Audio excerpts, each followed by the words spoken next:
बिस्मिल्लाहिर्रहमानिर्रहीम, अस्सलाम वालेकुम। आप देख रहे हैं स्पोर्ट्स फ्लिक्स। मैं हूं हमजा शफीक। तो जनाब, पाकिस्तान क्रिकेट के हवाले से कुछ खबरें कल से चल रही हैं, वो आपके साथ हमने कल भी शेयर की। अब उसमें मजीद जो कुछ डेवलपमेंट हुई उस पर बात करना ज़रूरी है, क्योंकि बाबर आजम जो कि अब बड़े पुरअज़्म दिखाई दे रहे हैं, उन्होंने एक पॉडकास्ट में पीसीबी का पॉडकास्ट था, उसमें ये कहा है कि जनाब मैंने गलतियों से बहुत कुछ सीख लिया है, अब एक नया एरा स्टार्ट हो रहा है और मैंने बहुत कुछ लर्न किया और अब उसके इंप्लीमेंटेशन का टाइम आ गया। इस वजह से मैंने ये कप्तानी कबूल किया, क्योंकि बहुत सारे सवाल उठ रहे थे कि क्या बाबर को ये कप्तानी दोबारा से लेनी चाहिए थी, क्योंकि बाबर को एक टाइम पे सैक किया गया था और जिस तरह का बिहेव किया गया बाबर के साथ, और इस सारे सिनेरियो के बावजूद बाबर को ये कप्तानी लेनी चाहिए थी या नहीं, और पाकिस्तान क्रिकेट के लिए कप्तानी बेहतर है या नहीं। अब अगर खास मेंशन में कर दूं, क्योंकि अब पूरी दुनिया पूरे पाकिस्तान में मेंशन है, अहमद शहजाद साहब ने बड़ा इनको तनकीद का निशाना बनाया, और वैसे भी वो टॉक शोज में बैठकर हमेशा बाबर के खिलाफ बात करते हैं और ये उनका खासा रहा है। और इसी की बेस पर वो अपने सोशल मीडिया पे भी काफ़ी ज़्यादा एक्टिव रहे हैं। उन्होंने कहा कि बाबर को कप्तानी का शौक है, बाबर पाकिस्तान के लिए कप्तानी बना, उसको ज़रा प्रोटोकॉल चाहिए, उसको ज़रा ये चीज़ें चाहिए। और एक बड़ी अजीब सी बात की, उन्होंने कहा कि कप्तान को मिलने वाली मुराद जो है ना, अब वो एक बड़ी वजह है कप्तानी की। अब ऐसी कौन सी मुराद दी जाती है कप्तान को बाकी टीम से हटके, आखिर कितना कुछ ज़्यादा उनको फैसिलिटेट किया जाता है, इसको हम जानने की कोशिश करेंगे। साथ ही साथ क्रिकेट के हवाले से चूँकि खबर है, तो वो ये है कि अब क्रिकेट को श्रिंक करने की पूरी कोशिश की जा रही है, क्योंकि पैसा बहुत ज़्यादा आ गया, कमर्शलाइज हो चुकी हैं चीज़ें।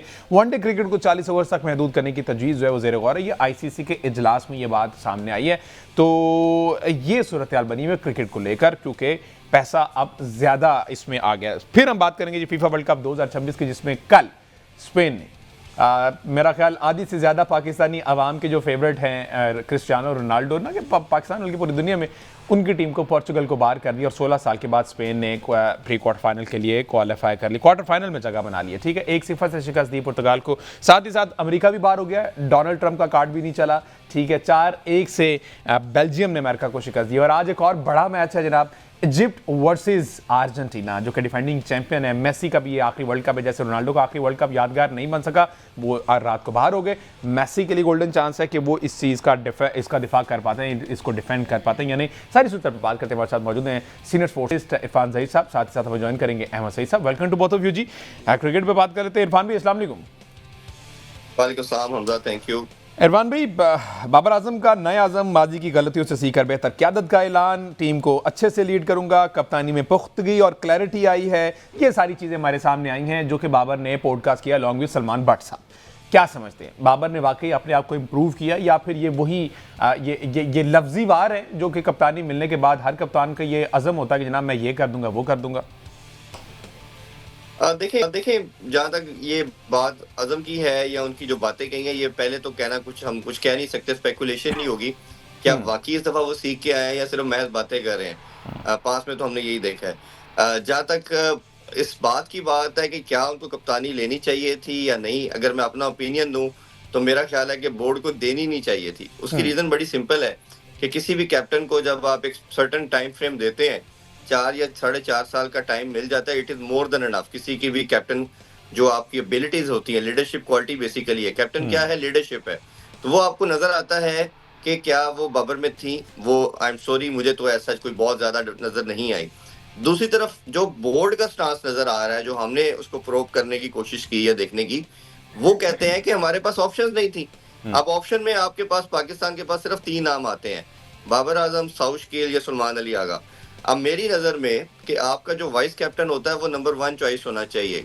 ये दुनिया में शायद पाकिस्तान वाइज कंट्री है जहाँ वाइस कैप्टन रहता है और कैप्टन आके बार बार चेंज होते रहते हैं। उसकी मिसाल देना चाहे, बहुत लोग डिबेट करते हैं, मैं ये नहीं कहता कोई डिजर्विंग है या नहीं, मैं सिर्फ अभी उस स्टैट के ऊपर बात कर रहा हूँ कि वाइस कैप्टन क्यों नहीं बनता। अब शादाब जो थे वो बाबर आजम के टाइम के अंदर 4 साल तकरीबन वो वाइस कैप्टन रहे, उसके बाद और लोग आके कप्तान बन गए, शादाब नहीं बन पाया। मैं ये बिल्कुल नहीं कह रहा कि उनको होना चाहिए कि नहीं, लेकिन मैं एक फैक्ट बता रहा हूँ आपको। इसी तरह अगर साउशकील 2-2.5 साल से वो कप्तानी वाइस कैप्टनसी कर रहा था तो ऑटोमेटिक चॉइस थी। बहुत से लोग अभी हमारे जर्नलिस्ट भाई कहते हैं कि शान मसूद को कम टाइम दिया गया। भाई आपने टेस्ट चैंपियनशिप की इवेंट पूरे खेली और कितना टाइम देना है? अच्छा, मैच्योर होना है, 37 साल एज हो गई है, अब कितना मैच्योर होना है? तो पहले तो आपने आगे मूव करना था। ये बात भी कहीं ना कहीं मुझे लगता है कि आपको आगे ऑप्शन की तरफ देना चाहिए था। फिर ऑप्शन जिस तरह मैंने कहा, आपके पास सिर्फ 2 बचती थी। साउशकील को मुझे लगता है कि सेलेक्टर पसंद नहीं करते थे इन टर्म्स ऑफ कैप्टनसी, क्योंकि अगर वो होता तो उनको ये कह दिया जाता है कि ये कंडीशनल है, ये बाबर सर्टेन टाइम के लिए है। आल्दो कि उन्होंने ये कहा है कि 2 सीरीज है, बट मुझे नहीं लगता कि बाबर 2 साल के लिए 2 सीरीज के लिए बाबर थोड़ा लंबे टाइम के लिए ही कप्तान बनाया गया। एक नाम पीछे बचता है फिर सलमान अली आगा। अब सलमान अली आगा के हवाले से बात ये बहुत की गई, सिलेक्टर के भी फेवरेट थे। क्या ऐसी रीजन बनी कि सलमान अली आगा के नाम पे एकदम से क्रॉस हमने देखा और आगा जो है वो उसका नाम एकदम हट गया? ये एक क्वेश्चन मार्क बनता है। इसमें भी हम ओबियसली देखने की कोशिश कर रहे हैं, समझने की कोशिश कर रहे हैं। But coming back to your question कि बाबर आजम को कप्तानी लेनी चाहिए कि नहीं, बाबर आजम की बात जो ये है, जो मेरे सोर्सेज भी हैं, जितना हम जानते हैं, स्पोर्ट्स को कवर किया है, कि बाबर आजम की बहुत बड़ी ख्वाहिश थी कि कप्तानी ली जाए। और जब वो 4 साढ़े 4 साल कप्तान रहे भी हैं तो उनके से जाने पे उन्होंने बहुत दुख का इजहार किया था। वो काफी परेशान हुए थे मेरे से कप्तानी क्यों चली गई है। एक तो ऑब्वियसली पाकिस्तान के अंदर एक ही स्पोर्ट है, वो क्रिकेट है, और आपकी व्यूअरशिप का लेवल भी सबसे बड़ा स्टारडम जो है वो बाबर आजम का है। अब इसमें बाबर आजम के अगर हवाले से मजीद मैं कहना चाहूँ तो बाबर आजम की जो लाइकिंग है एज ए कैप्टन वो सारे की होगी। अगर आप 10 प्लेयरों का पूछेंगे, मेरे पास ये भी इंफॉर्मेशन है कि शान मसूद बड़े इस टाइम परेशान है कि उनसे कप्तानी क्यों ली गई, उन्होंने बहुत कोशिश की कप्तानी ना जाए। तो ये तो हर बंदा ट्राएगा पाकिस्तान में, मेरा नहीं ख्याल कि कोई रिफ्यूज करेगा कप्तानी जब दी जाएगी। तो अब आगे बढ़ने की बात करें तो ये बोर्ड ने अगर ऑफर किया, अच्छा कुछ ऐसे भी हमारे एक्स क्रिकेटर हैं या जर्नलिस्ट हैं, वो कह रहे हैं जी बाबर को प्रेशर दे के दी गई। मुझे तो उनके जर्नलिज्म पे सवाल आता है कि खुदा का खौफ खाए, ये किधर से आप, अगर आप व्यूज के चक्कर के अंदर कुछ भी बोल देंगे और भाई ऑफर की, उन्होंने एक्सेप्ट की, प्रेशर कहाँ से आ गया? ये तो उनकी ख्वाहिश थी। और अब हम ओबियसली बाबर आजम को बैक भी करते हैं, सपोर्ट भी करते हैं, जारी बात है हमने अपनी टीम को भी करना है, कप्तान को भी करना है, लेकिन डिबेट तो होती है जब ऐसे कोई डिसीजन आते हैं। फिर एक और चीज इसमें मैं ऐड करना चाहूँ, आपके स्क्वाड के अंदर नसीम शाह नहीं है, शहीनशाह अफरीदी नहीं है। और आपको याद होगा जब 2 दिन पहले आकिब जावेद से प्रेस कॉन्फ्रेंस के अंदर पूछा गया तो ये मिसबाह हक भी थे, तो उन्होंने कहा कि वो डोमेस्टिक नहीं खेले, इसलिए उनको हमने कंसिडरेशन में नहीं रखा। कह सकते थे कि हम वाइट बॉल में देख रहे हैं या वाइस का वाइट बॉल में ओडीआई का कप्तान है शहीनशाह अफरीदी, तो क्वेश्चन आता है तो बाबर ने भी नहीं खेली। तो अगर यही फंडामेंटल क्राइटेरिया था कि डोमेस्टिक नहीं खेली, टीम में नहीं आ सके और आप यंगस्टर की तरफ गए तो खेले तो वो भी नहीं। खैर ये कुछ चीजों पे ना क्लैरिटी लाने की जरूरत है। जैसे अमाद भट्ट को सिलेक्ट किया गया, क्यों नहीं खिलाया गया, आमिर जमाल आगे, मैं ये बिल्कुल फिर नहीं कहूंगा कि आमिर जमाल गलत आया या अमाद भट्ट गलत आया था। पॉइंट ये है कि जिसको आप सिलेक्ट करते हैं उसको खिलाए बगैर कैसे बाहर कर सकते हैं। और ये हमारे कुछ जो जर्नलिस्ट थे, मेरा ख्याल है उस प्रेस कॉन्फ्रेंस के अंदर, उनको ये पूछना चाहिए था। इसी तरह आसिफ अफरीदी थे, एक मैच खेला, 5 आउट किए, उसके बाद वो आउट हो गए, उसको खिलाई ही नहीं गया उस बेचारे को। नुमान अली आपकी रैंकिंग में नंबर 1 रहा, 2-3 पे वो आता रहा, एक सीरीज बुरी गई है, आपने उसको बाहर कर दिया। तो ये कुछ क्वेश्चन अभी भी बिल्कुल हैं, बहुत सारे क्वेश्चंस हैं जो पाकिस्तान क्रिकेट बोर्ड से पूछने चाहिए। एमएस साहब, sir what's your take on it? देखिए मेरा ख्याल है कि बाबर आजम की जहाँ तक कप्तानी का ताल्लुक है उसके ऊपर तो हमने कल भी बात की थी काफ़ी सारी। मैं सिर्फ इसमें एक बात ये करना चाहता हूँ कि डोमेस्टिक वाली भी इन्होंने बात की इरफान ज़हीर साहब ने। देखिए डोमेस्टिक क्रिकेट अगर शहीनशाह अफरीदी या नसीम शाह या बाबर आजम या कोई प्लेयर वो अगर नहीं खेल रहा तो उसका जिम्मेदार कौन है? पाकिस्तान क्रिकेट बोर्ड को इस बात का पता अब चला है कि वो नहीं खेल रहे क्रिकेट। यही वो प्लेयर हैं जो पिछले अरसे से टीम में आ रहे हैं हुजूर, और यही वो सिलेक्टर हैं जो ये टीम बना रहे थे। तो आपने कप्तान बदल दिए, आप जरूरत पड़ने पर कोई बदल देते हैं, लेकिन आप सिलेक्शन कमेटी से क्यों सवाल नहीं पूछते? या पीसीबी ने जो इस सिलेक्शन कमेटी को नामजद किया तो उन्होंने क्या इनकी बाउंड्रीज डिफाइन की, क्या रूल्स रेगुलेशन बताए? मुझे जिस चीज़ पर बहुत ज़्यादा ये पर्सनली तौर पर तकलीफ होती है वो ये होती है कि जिन लोगों ने ये टीमें बना कर दी, जिन लोगों की वजह से नताइज आए, जिन लोगों की वजह से ये टीमें फ्लॉप हुई, जिन लोगों की वजह से प्लेयर्स के करियर दांव पर लगे, जिन लोगों की वजह से पाकिस्तान में टैलेंट की प्रोडक्शन खत्म हुई, वो आज आकर ये लॉजिक तो पेश कर रहे हैं कि हमारे पास ऑप्शंस नहीं है। भाई वो ऑप्शंस क्यों नहीं है? और अगर आप 4 साल बैठ के ऑप्शन नहीं बना पाए तो आप क्यों बैठे हुए हैं? कल हम बात करते इसके ऊपर कि आकिब जावेद साहब ये कहते हैं कि फास्ट बॉलर, ओ भाई आकिब जावेद को ये बात करनी चाहिए कि पाकिस्तान के फास्ट बॉलर की स्पीड नहीं है, तो आप क्या कर रहे हैं वहां बैठ के? आप इन्हीं फास्ट बॉलर को बार बार फॉर्मेट बदल के टीमों में खिलाए जा रहे हैं, आपकी अकाउंटेबिलिटी कौन करेगा? फिर बात यह है कि आपके ख्याल में अगर आपके बॉलर की स्पीड नहीं आ रही तो उसका हल ये है कि आप बाहर से मशीनें ला के लगा दें यहाँ पे। ओ भाई उनसे बॉलिंग करवाओ, उनके बॉलिंग मसल बनवाओ।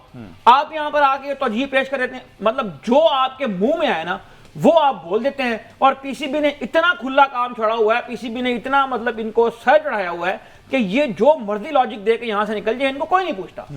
तो बात यह है कि डोमेस्टिक अगर नहीं खेल रहा था शहीनशाह अफरीदी तो वो तो 4 साल से नहीं खेल रहा, और 4 साल से आप ही लोग उसको मुख्तलिफ टीमों में खिलाए जा रहे हैं। बिल्कुल। कौन था सिलेक्शन कमेटी में जब शहीनशाह अफरीदी कप्तान बना था? अभी आकिब जावेद साहब थे ना। शाहीन शाह अफरीदी 3 साल से टीम में खेल रहा है, कौन था? शाहीन शाह अफरीदी जो है वो लाहौर के अंदर में जब खेल रहा था ट्रॉफियां, कौन था? आकिब जावेद था ना। तो उस आकिब जावेद को अब पता चला कि शाहीन अफरीदी डोमेस्टिक नहीं खेल रहा। अच्छा, अगर वो डोमेस्टिक नहीं खेल रहा 3 साल से, कभी ऐसा हुआ है कि आपने उनको डोमेस्टिक का कोई प्लान बना के दिया हो कि यार आपने इस साल इतने मैच खेलने हैं, उससे हमने ये अचीव करना है? कोई एक एग्जांपल बताएं मुझे आप। पाकिस्तान में सिलेक्टर्स की एक मतलब ना खत्म होने वाला एक सिलसिला है। पाकिस्तान में मेंटोर इतने ज्यादा हैं कि उसमें प्लेयर्स नहीं है, मतलब इतनी आबादी क्रिकेट नहीं खेलती जितने यहाँ मेंटोर हैं। पाकिस्तान में कोचेस की एक फौज जफर मौज यहाँ बैठी हुई है। कोई एक आदमी मुझे बताएं जिसने आज तक आकर कभी ये प्लान दिया हो कि यार ये डोमेस्टिक का सीजन है, फलां प्लेयर ने इतने मैच खेलने हैं, उसका ये प्लान है, इससे हमने ये अचीव करना है और फिर हम इसको फलां जगह पर सीरीज खिलाने के लिए लेके जाएंगे। तैयारी तो ये होती है ना। आपने अगर एक पर्चे के ऊपर 16 नाम लिख के अनाउंस कर देने हैं तो फिर आप में और मेरे में क्या फर्क है? मैं बनाता हूं आपको यार, मैं आपको इससे बेहतर 16 लड़कों का नाम दे सकता हूं। तो आप में और मेरे में क्या फर्क है? फिर आप क्या कर रहे हैं 4 साल से वहां बैठ के? और इतना अरसा आप पाकिस्तान को सर्व किया, बतौर क्रिकेटर आपने सर्व किया, बतौर कोच आपने सर्व किया। आपने पाकिस्तान को अगर 5 सालों में एक ऐसा फास्ट बॉलर भी नहीं दिया जिसकी स्पीड 140 प्लस हो, जो कंसिस्टेंसी से आके मैं कहता हूं लेंथ के ऊपर आके बॉल कर सकता हो। यानी सूरत हाल ये है हमारी कि हमें इस वक्त एक ऐसा बॉल ढूंढना पड़ रहा है कि जो 140 प्लस पे आके लेंथ पे बॉल करके दिखाए। तो आपने क्या किया पाकिस्तान के लिए? तो खुदारा ये प्रेस कॉन्फ्रेंस छोड़ें और जो असल मर्ज है उसकी तरफ आए। और असल मर्ज ये है कि जब तक आकिब जावेद साहब पाकिस्तान की सिलेक्शन कमेटी के अंदर बैठे हुए हैं, पाकिस्तान की क्रिकेट बेहतर नहीं हो सकती। आपको आए रोज इस तरह के नए नए लॉजिक्स, नई नई वीडियोस, नए नए आइडियाज, इस तरह की जो गोलियां वो रोजाना बैठ कर आते हैं मीडिया के ऊपर, बस ये सुनने को मिलते हैं। बिल्कुल ठीक है जी, बहुत सारे सवालात हैं, इस पर फर्दर भी बात करेंगे। इरफान ज़ही साहब बहुत शुक्रिया आपके कीमती वक्त का। सर मुझे ब्रेक से वापस आते हैं तो फीफा वर्ल्ड कप 2026 पे बात करते हैं, क्योंकि क्रिस्टियानो रोनाल्डो रात को बाहर हो गए और आज है मैच अर्जेंटीना का यानी कि डिफेंडिंग चैंपियन, जिसमें मेसी की टीम ने बदआज़मा होगी इजिप्ट के खिलाफ। मोहम्मद सलाह वर्सेस लियोनेल मेसी, इस पर बात करते हैं। ब्रेक बाद स्टे विद अस।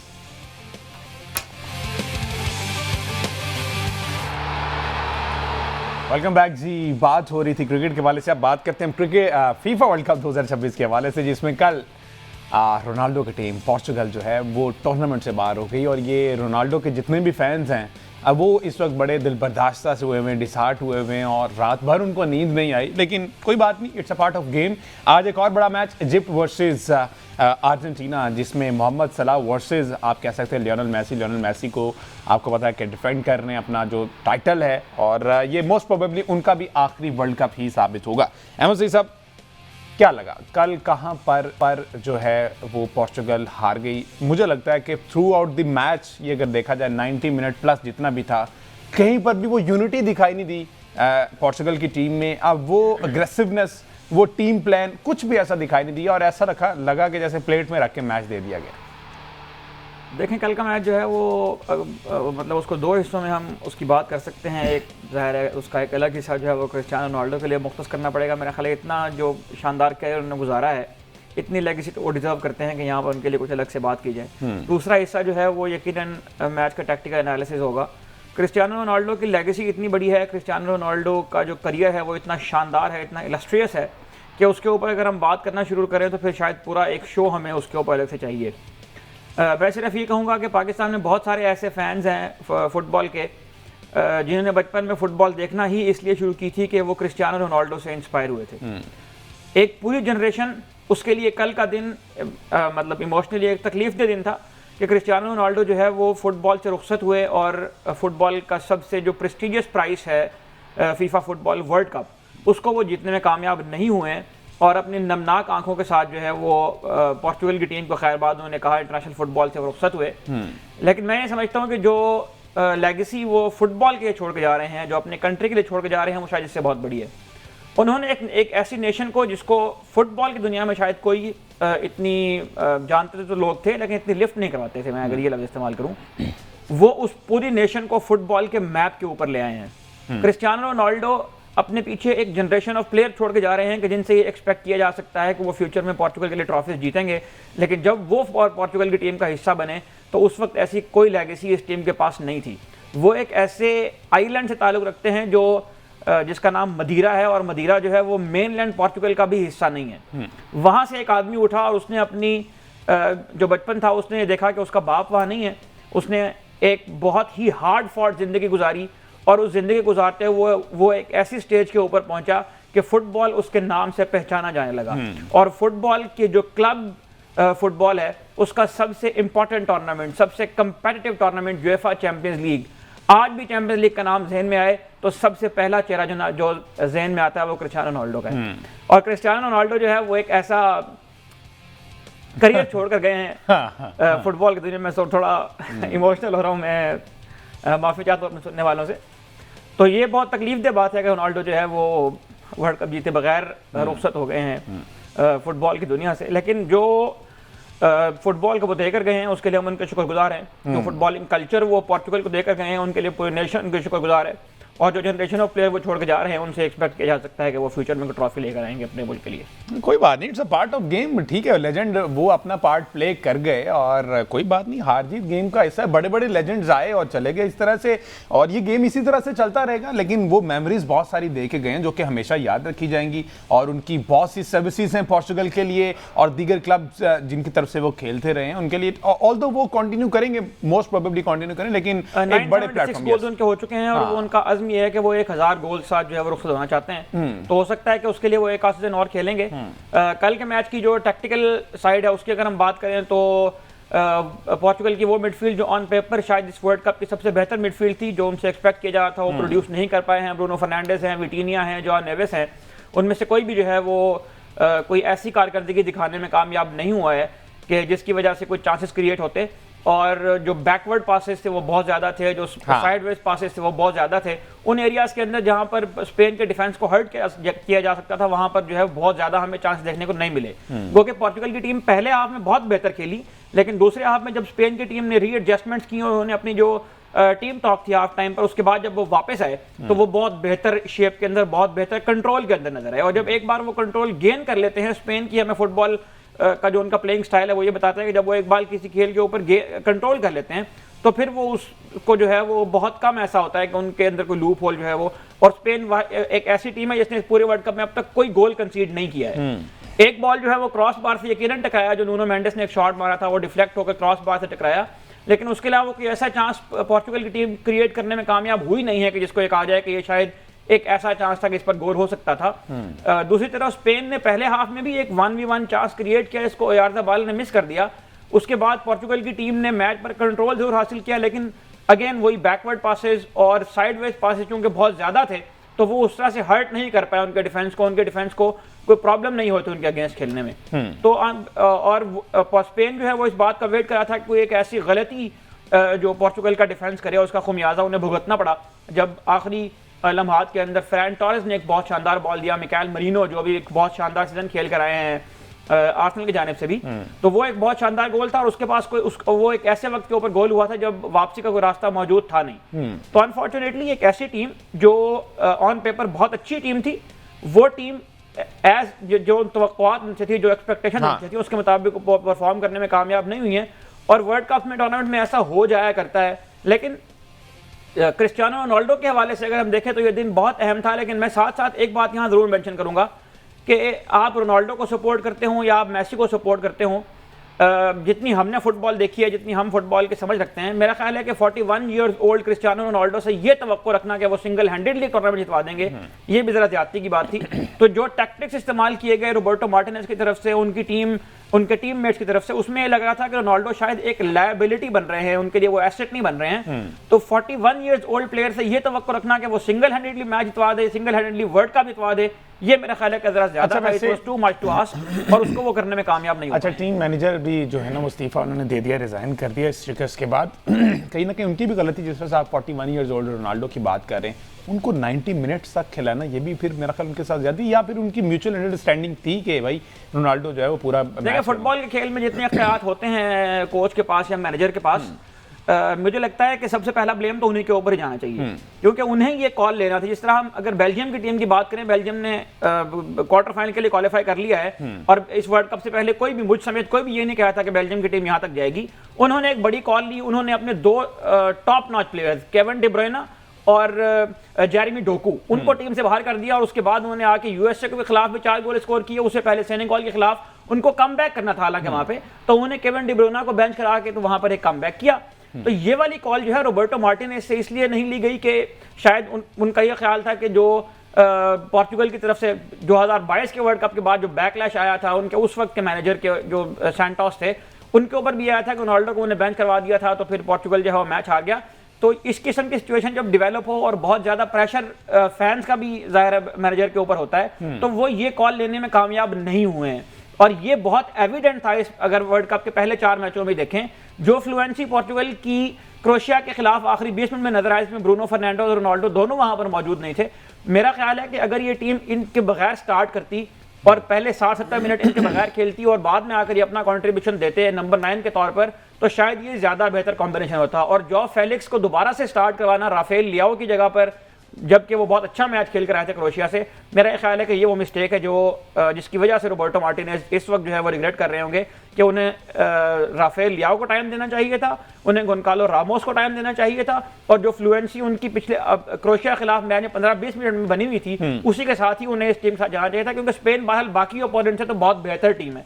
आपको इनके खिलाफ फ्लुएंट अटैक्स करने हैं, आपको प्रेशर बिल्ड करना है, और खासतौर पर काउंटर अटैक्स में आपको एक ऐसा प्लेयर चाहिए कि जो तेज भागने वाला स्ट्राइकर हो। क्रिस्टियानो रोनाल्डो अनफॉर्चुनेटली उम्र के उसी समय के जब वो काउंटर अटैक्स को बहुत ज्यादा तकवीयत नहीं दे पाए हैं। कोई ऐसा गोल नहीं है पोर्चुगल का इस पूरे वर्ल्ड कप में जो काउंटर अटैक के ऊपर हुआ हो। कल भी 1-2 बहुत अच्छे काउंटर अटैक्स बने, लेकिन जब रोनाल्डो के पास बॉल जाता था तो वो उस मूव की पेस को मैच नहीं कर पाते थे।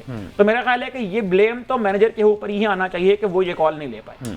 अच्छा, लास्टली जरा आज का जो एक और बड़ा मैच, हुज गोना विन, कौन तगड़ा लग रहा है आपको ऑन पेपर और थ्रू आउट द टूर्नामेंट कौन तगड़ा रहा है, यानी कि अर्जेंटीना और इजिप्ट की अगर बात करें? देखिए, अर्जेंटीना और इजिप्ट में जो फेवरेट टीम है वो तो अर्जेंटीना है, इसमें कोई शक वाली बात नहीं है।